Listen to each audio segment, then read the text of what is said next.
Hey, what's going on, people? Back at you this morning with another morality moment. This is part 3 in my vid series, See Reality as It Is. Just to recap, couple points I've covered. First thing I want to bring back to your remembrance is not seeing things or people for what they are opens the door to living in a fantasy world. When you don't see reality as it is, chances are you live in that area between reality and fairy tale, that gray area that may not exist. It's not the actual reality, is how you would want things to be. But it's a good thing for us to look at every situation we face, all the people we deal with for what they are and not what we want them to be. Remember, people and situations have their own character out of our control, irregardless to how we want them to be. Second point I want to bring back to your remembrance is seeing things for what they are, not how or what we want them to be. Again, we have to,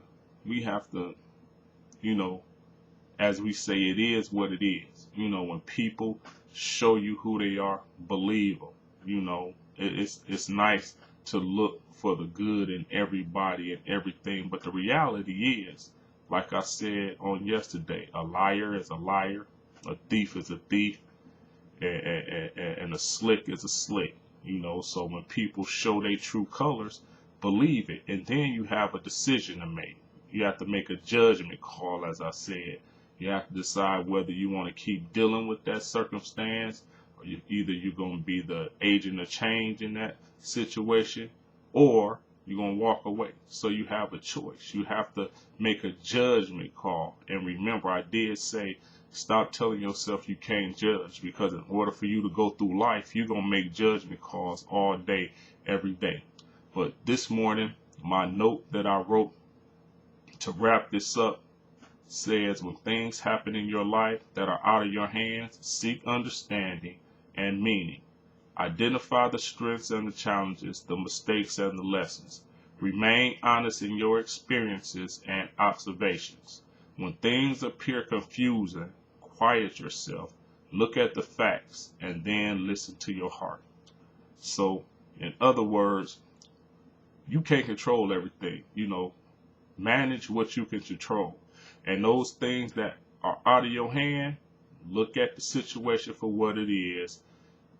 Look at the mistakes that may have been made in that situation. Learn the lesson from that situation. Quiet yourself, meaning think about it, and then, listen to your heart. And seeing things how they are, seeing things for what they really are. Sometimes it calls us to quiet ourselves. Get away from the crowd and think about it. See where you made your mistakes. What lessons can be learned from the situation. What are the facts before you jump to your conclusion? That's the reality. Sometimes you have to think things through and not be in haste to make a decision.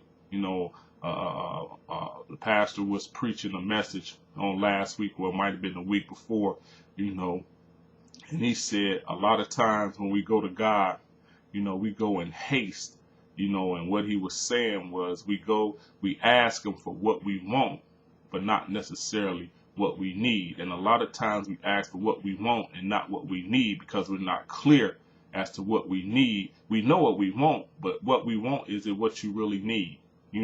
So take some time to quiet yourself and think before you make a rash decision, because a lot of times we make decisions on impulse, make decisions on half information, without gathering all the facts about the situation, not looking at our mistakes in the situations, or looking for the lessons to be learned, in situations. The reality is, take some time before you make a rash decision, and think the situation through. Look at all the information, look at the mistakes that were made, look at the lessons that could be learned, and make sure you gathered all your facts before you make your final decision. So with that being said, I hope you enjoyed this morning's morality moment. Peace, and I'm out.